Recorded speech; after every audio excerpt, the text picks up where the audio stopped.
Halo, selamat pagi semua. Patrisius Jiwandono di sini. Selamat tersesat di channel saya. Saya akan menyesatkan Anda ke dunia penelitian kualitatif. Jadi topik saya pada pagi hari ini adalah bagaimana kita menganalisis data kualitatif.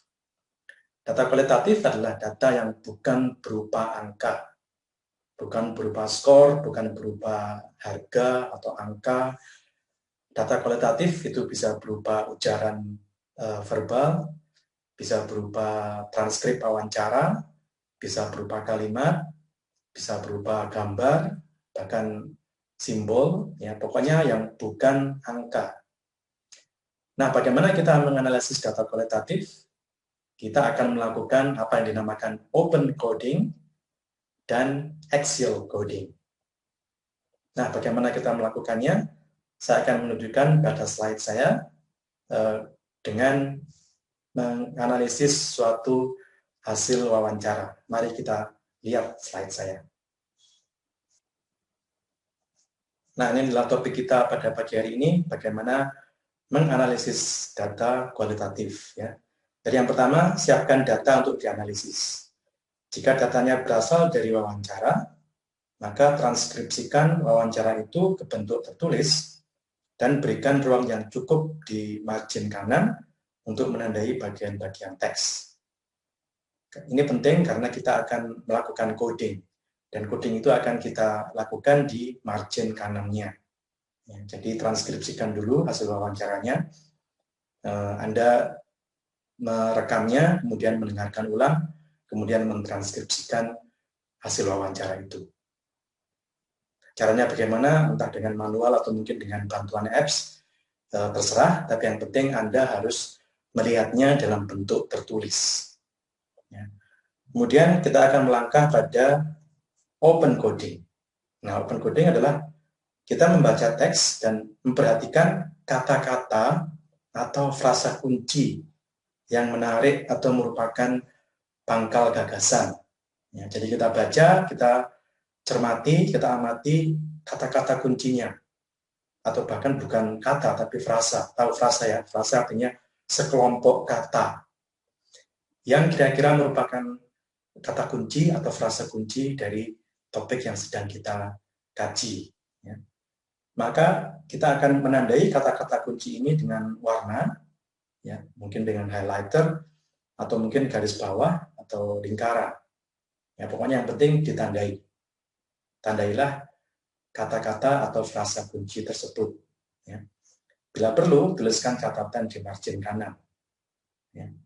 Kemudian lakukan langkah kedua ini beberapa kali, ya, jadi lakukan beberapa kali sampai didapatkan kata atau frasa kunci yang cukup mewakili isi keseluruhan transkrip. Jadi Anda harus membacanya secara menyeluruh, kemudian melakukan pencermatan terhadap kata-kata atau frasa kunci ini sampai keseluruhan transkrip dikodekan seperti itu. Ya. Dalam tahap ini, selain menandai beberapa konsep utama, Anda mungkin sudah bisa menandai satu konsep yang diikuti oleh beberapa kategorinya. Ya, jadi tidak sekedar menemukan frasa-frasa kunci, tapi juga kadang-kadang Anda sudah bisa menentukan hubungan atau relasi di antara kata-kata kunci itu. Ya, misalnya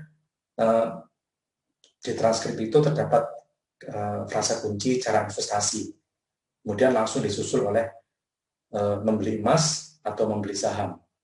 Ya, nah, di sini Anda sudah bisa menemukan frasa kuncinya, yaitu cara investasi, dan langsung seketika Anda bisa menandai bahwa cara investasi ini ada dua, yaitu membeli emas atau membeli saham. Ya, jadi perhatikan bahwa di dalam open coding ini kita tidak hanya menandai kata-kata atau frasa kunci, tapi kadang-kadang juga sudah bisa memetakan hubungannya. Oh, ini merupakan kategori atau merupakan anggota dari kata kunci ini. Ini merupakan penjelasan dari kata kunci ini. Ini merupakan sebab dari frasa kunci ini, dan sebagainya. Seperti itu. Itulah terjadi di open coding. Ya. Nah, kemudian perhatikan lagi kata-kata atau frasa kunci yang telah Anda buat atau Anda tandai, kumpulkanlah beberapa di antaranya yang mengarah pada topik yang sama menjadi satu tema. Nah, sekarang kita setelah mendapatkan beberapa frase kunci, kita akan mengelompokkannya supaya mengarah pada topik yang sedang kita teliti. Proses ini harus berlangsung dengan luas dan fleksibel, di mana kata-kata kunci itu bisa saling mengelompok, beberapa tema bisa Anda modifikasi, mungkin diubah labelnya, kalau tadi namanya sebab, ini kemudian menjadi faktor, dan sebagainya seperti itu. Jadi silakan secara luas melihat kembali frasa kunci dan pemetaannya dengan frasa-frasa atau kata-kata yang lainnya. Ini dimungkinkan di dalam penelitian kualitatif, ya, dan tidak mungkin ini terjadi di dalam analisis kuantitatif. Kalau di dalam analisis kuantitatif, kita tinggal punya seperangkat data berupa angka, kita serahkan SPSS atau Excel, langsung jebret, keluar hasilnya, dan kita harus menafsirkannya.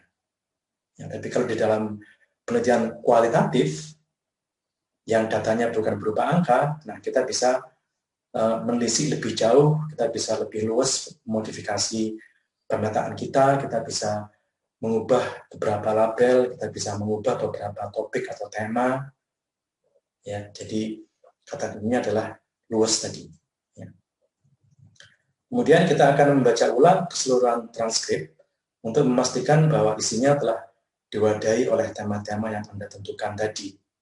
Jadi jangan segan untuk membaca ulang, melihat apakah kata-kata kunci yang telah Anda tandai tadi atau tema-tema yang telah Anda tandai tadi cukup mewakili topik Anda, cukup mewakili atau mengarah kepada topik penelitian yang sedang Anda lakukan.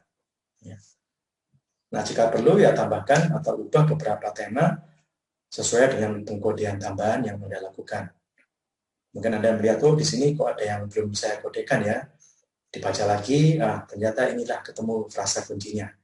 Anda tandai, ya, kemudian mungkin di situ ada perincian lebih jauh, itu bisa ditandai juga. Ya. Nah, kemudian kita akan mengarah pada yang namanya axial coding. Nah, axial coding itu adalah kita akan membaca ulang tema-tema yang telah Anda munculkan, dan sekarang Anda bisa mulai melakukan axial coding, yaitu menentukan hubungan antara tema-tema yang telah ditentukan tadi. Ya, jadi kunci pada axial coding adalah menentukan hubungan antara tema-tema yang sudah Anda petakan, sudah Anda temukan tadi. Ya, ketemu tema ini, ketemu tema ini, ketemu tema ini, ada 3 tema besar. Nah, di axial coding kita harus bisa menentukan ini bagaimana hubungannya, apakah ini sebab akibat, ataukah ini elaborasi dari yang satunya, ini berupa, mungkin bisa berupa informasi tambahan, atau apa. Ya, kita bisa memetakan hubungan itu melalui axial coding. Ya. Oke, kemudian kita akan menetapkan nama setiap tema dan membuat laporannya atau penjelasannya. Nah, di sini kita bisa mendiskusikan hasil analisis itu dengan panjang lebar, dengan mengkaitkan ke kerangka teori yang sudah kita pegang sebelumnya, atau ke hasil studi sebelumnya. Ya. Di situ kita bisa membahas panjang lebar. Kalau Anda sedang bikin artikel untuk jurnal ilmiah, di situ kesempatan Anda untuk menjelajah seluas-luasnya, mengkaitkan hasil analisis tadi itu ke teori-teori lain atau ke hasil studi lain. Pembahasannya bisa sangat panjang. Ya. Oke. Nah, sekarang saya ajukan contohnya. Saya berikan contohnya pada slide saya atau lembar saya ini. Nah, ini adalah penelitian saya. Tujuan penelitiannya adalah mengetahui bagaimana pandangan para guru bahasa Inggris terhadap kemajuan teknologi informasi komunikasi, atau disebut TIK, singkat TIK. Jadi ini adalah tujuannya. Saya ingin tahu gimana sih guru bahasa Inggris itu memandang kemajuan TIK. Ya. Nah, kemudian saya membagikan angket open-ended yang mereka isi, dan mereka bisa menguraikan dengan panjang lebar di situ, dan hasilnya adalah seperti ini. Ini adalah jawaban-jawaban mereka. Ini data asli ya, saya tidak membuat-buat, ini memang benar-benar data asli dari responden saya. Nah, di sini banyak sekali uraiannya, cukup panjang. Ya. Sekarang kita lihat, saya sudah melakukan open coding. Ya. Setiap kali saya menemukan satu konsep kunci, di sini misalnya TIK membantu. Nah, ini saya garis bawahi. Yang saya garis bawahi itu adalah konsep kunci atau frasa kunci yang saya anggap penting. Di sini ada kata TIK membantu. Ya. Kemudian teknologi informasi membantu saya. Ya. Kemudian TIK membantu peran saya sebagai guru bahasa Inggris. Ini saya garis bawahi. Ini adalah frasa kunci yang saya anggap penting. Ya. Dan sebagainya sampai ke bawah. Ya. Sampai ke akhirnya. Kemudian saya akan melihat lagi data itu. Ya. Nah, di sini saya jelaskan ya langkah ini. Kita akan menemukan banyak frase atau kata yang berulang pada teks di atas, yakni TIK membantu dan TIK mengancam. Jadi itu ada dua frase kunci yang saya temukan, yaitu TIK membantu dan TIK mengancam. Nah, kemudian kita akan memberikan penanda pada frase-frase kunci itu berupa garis bawah, seperti yang saya contohkan, dan cetak tebal. Ya, jadi tadi kalau kita lihat di atas, itu ada beberapa yang dicetak tebal, itu juga merupakan frase kunci yang saya temukan di dalam tahap open coding ini. Nah, kemudian karena muncul berulang-ulang, kita bisa menjadikan keduanya sebagai tema. Ya. Jadi tema pertama adalah TIK membantu guru, dan tema kedua adalah TIK mengancam guru. Jadi tema itu suatu konsep umum yang mewadai beberapa subtopik yang lebih spesifik. Nah, di sini saya menemukan bahwa temanya adalah TIK membantu guru dan TIK mengancam guru. Ya.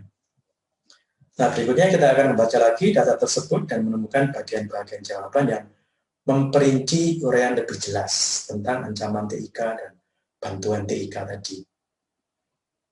Ya, jadi kalau kita sudah ketemu konsep kuncinya, kita akan kembali lagi melihat teks itu, kemudian menemukan uraian-uraian yang lebih spesifik, yang lebih terperinci, yang menjelaskan tentang ancaman TIK dan bantuan TIK tadi. Dengan kata lain, kita mencari ungkapan-ungkapan yang secara lebih spesifik menjelaskan lebih jauh tentang kedua konsep, tentang kedua tema yang sudah saya tentukan tadi, yaitu TIK membantu guru dan TIK mengancam guru. Nah, di sini kita akan mengkodekannya bagian-bagian itu dengan memberi kotak. Jadi kalau kita lihat lagi teks di atas, ya, ini saya beri kotak, ada beberapa yang saya beri kotak seperti di sini. TIK membantu guru karena bisa menjadi bahan pengayaan untuk siswa. Ini adalah konsep spesifik yang saya temukan yang memperjelas TIK membantu ini. Ya, jadi konsep tema utama TIK membantu itu diperinci lagi dengan bahan pengayaan untuk siswa.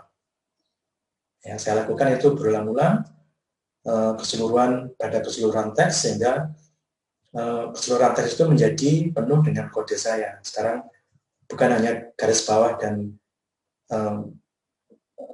cetak tebal, tapi juga kotak. Nah, yang kotak ini adalah penjelas lebih spesifik untuk satu tema yang tadi sudah saya temukan. Ya, jadi saya mengatakan lagi, saya baca lagi, saya temukan penjelas-penjelas yang lebih spesifik untuk kedua tema tadi. Nah, kalau kita sudah melakukannya dengan benar, maka kita akan mendapati teks tadi itu atau naskah hasil transkrip kita itu penuh dengan tanda, penuh dengan kode.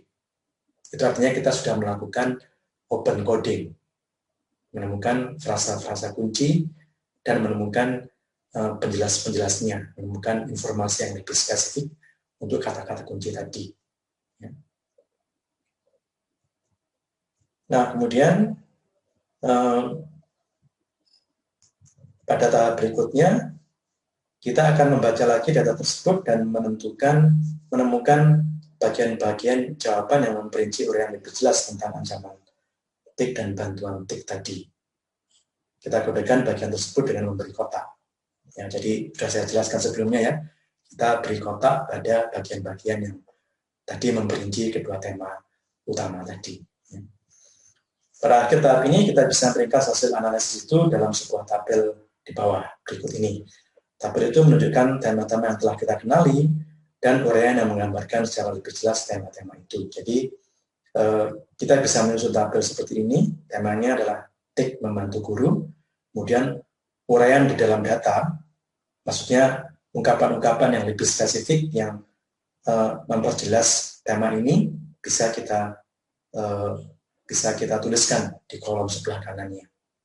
Jadi misalnya uraian dalam datanya adalah menyediakan berbagai sumber belajar. Ya kan? Ini kan merupakan perwujudan dari konsep atau tema utamanya. Ya, TIK membantu guru itu diwujudkan dengan atau terwujud dalam bentuk penyediaan berbagai sumber belajar. Ya. Kemudian updating info dan meningkatkan kepakaran saya dan sebagainya. Ya. Demikian juga untuk yang tik mengancam, ini juga ada ungkapan-ungkapan penjelasnya, ungkapan-ungkapan yang lebih spesifik yang kita dapatkan dari transkrip tadi. Ya, jadi di sini TIK mengancam guru ketika ada situasi seperti ini, ketika murid lebih menyenangi TIK dibanding gurunya. Kemudian banyak aplikasi yang memudahkan orang untuk belajar bahasa Inggris, ya, sehingga peran pengajar tergantikan. Ini merupakan hal-hal yang di mana TIK mengancam profesi guru karena sudah menggantikan pekerjaan guru. Ya. Nah, itu saya teruskan seperti ini, maka saya akan mendapatkan satu tabel yang meringkas konsep utama dengan data lebih spesifik. Ya. Itu adalah hasil dari open coding. Ya. Langkah berikutnya adalah melakukan axial coding, yaitu mengkaitkan tema-tema yang telah kita kenali dalam suatu hubungan yang bermakna. Sekarang kita harus memetakan hubungan atau menentukan hubungan tema-tema tadi dalam suatu label yang bermakna. Ya. Nah, dari kedua tema tersebut bisa kita tentukan bahwa hubungan yang mengkaitkan keduanya adalah peran TIK dalam karir guru. Kita bisa membuat satu konsep yang lebih umum yang mengkaitkan kedua konsep tadi, yaitu peran TIK dalam karir guru. Itu menghubungkan kedua tema besar tadi. Ya. Maka jika kita visualisasikan, akan tampak seperti di bawah ini. Nah, kalau kita visualisasikan dalam bagan seperti ini. Peran TIK dalam karir guru itu terbagi menjadi TIK membantu guru dan TIK mengancam guru. Ya. Ya. Jadi itulah bagaimana kita mulai dari menuliskan hasil wawancara atau menuliskan hasil dari angket terbuka, kemudian masuk ke open coding. Kita tentukan kata-kata dan frasa-frasa kuncinya. Kita petakan lagi hal-hal yang menjelaskan kata-kata kunci atau frasa kunci itu. Kemudian kita menentukan bagaimana kedua tema itu bisa dikaitkan dalam satu hubungan yang bermakna. Dan itu adalah tahap axial coding. Jadi secara keseluruhan, kalau Anda sudah bisa menyelesaikan satu rangkaian analisis data kualitatif, akan kelihatan satu visualisasi seperti ini, seperti yang saya tunjukkan ini, yang secara ringkas bisa langsung menggambarkan hasil dari analisis Anda. Ya. Jadi skema tadi itu bisa menjelaskan, oh inilah peran TIK dalam guru. TIK bisa mengancam, TIK bisa membantu. Oke, saya kira itu penjelasan saya kiranya bisa bermanfaat untuk analisis data kualitatif yang sedang Anda lakukan.